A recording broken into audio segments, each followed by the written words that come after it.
My mother once told me, dreams built on rotten wood always collapse. But I didn't expect my fall to be so loud.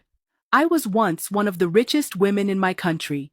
People called me the Golden Billionaire. I built my empire from scratch, starting with a single stall in a dusty market square. By the time I was 35, I owned hotels, factories, and even a private jet.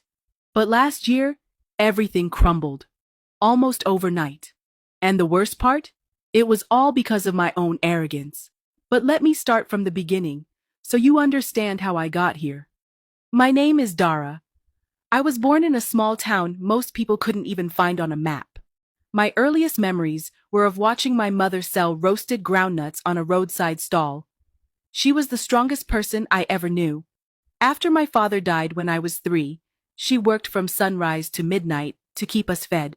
Some nights, we had only water and a single piece of bread to share, but she always made it feel like a feast.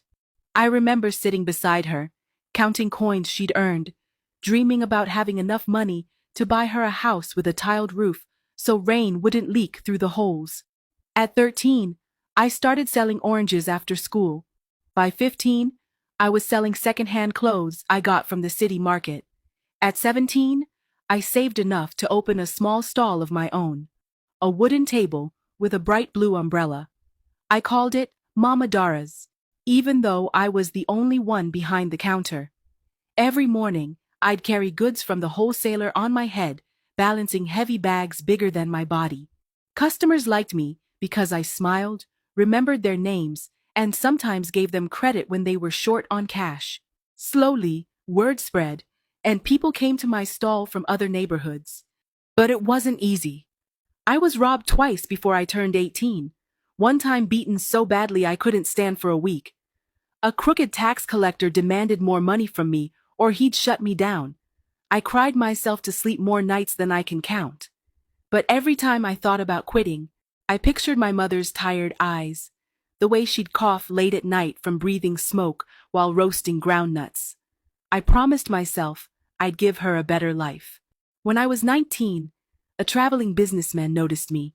He bought a shirt from my stall and asked how a girl my age could run a business so well. I told him my story. He gave me his card and said if I ever wanted to grow, I should visit his office in the city. For weeks, I kept that card under my pillow, afraid it was a cruel joke. One day, after a fight with a supplier who doubled my prices because girls can't negotiate, I packed my few belongings, hugged my mother, and boarded the cheapest bus to the city,